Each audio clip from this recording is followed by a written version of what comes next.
Hey everybody, Art Hooker here. I hope you're doing well. We're in some very interesting times, no doubt about it, but we need to learn from our past so that we can move ahead with our future. I was reading an article from back in 2009 about a local staffing company who was struggling in the midst of the recession that came on the heels of the housing crisis. They decided to bring back one of their favorites, someone who had retired, who now was in her late 60s. They wanted to bring her back to help lead them through this crisis. Her name was Dolores Kessler, and that may be familiar to some of you from the Jacksonville area. Dolores had led a staffing company for a long time and had done so very successfully. In fact, back in 1990, I'm told that she addressed her employees with this comment. We were in the midst of another recession back then that was also crippling a lot of businesses and a lot of people's finances. Dolores got in front of her employees and said, at this company, we don't do recessions. Just that simple.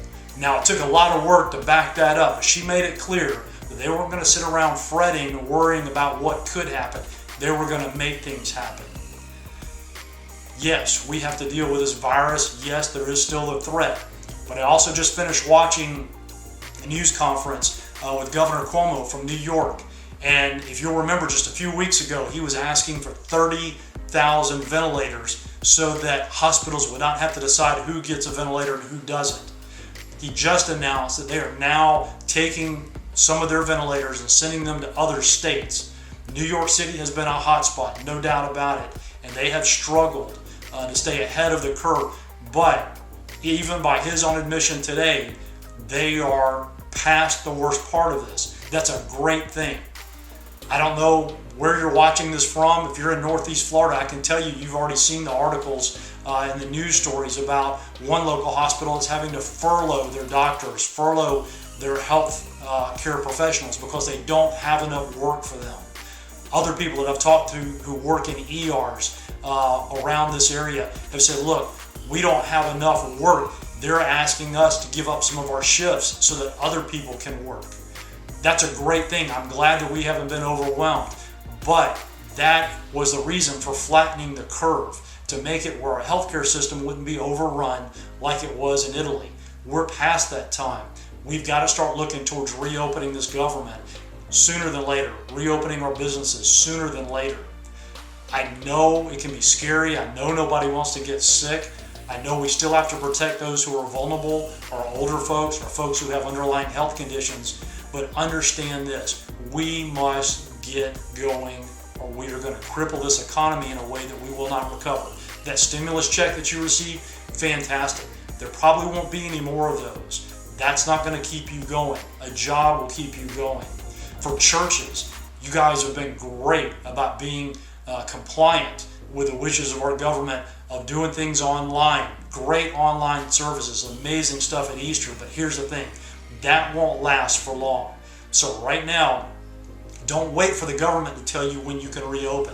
They've already said April 30th is the day they're looking at. The next Sunday after that is May 3rd. Why don't you go ahead and prepare to be open on May 3rd? Walk through your facility, see if things are ready.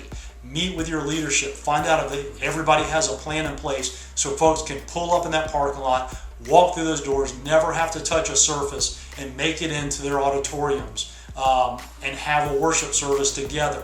Have some screening in place. We've never had to think about this before in our churches, but maybe you have infrared screening so people can see if they have a temperature or not coming through the door.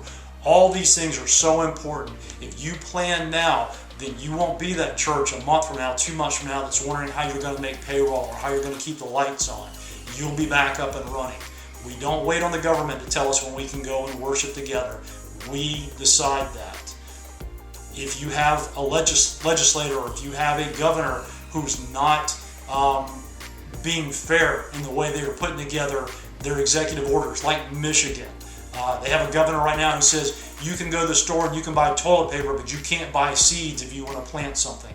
You can't buy seeds, but you can go to the store and buy pot, alcohol, and lottery tickets if you want to. Listen, that lady's just playing with social agenda desires. You can take a canoe out, but you can't take a motorized boat out. Ridiculous. I'm so glad those guys are standing up today in a peaceful protest to let that governor know you are way out of bounds. We live in a great country. This country was founded on freedom. We can overcome a crisis. We can't do it sitting on our couches at home. So folks, whatever job you have, whatever ministry you have, whatever you do, start planning today. Enjoy your time sitting at home, because it's got to change for us to get back up and get moving. But today is a day to start planning. It's time to roll.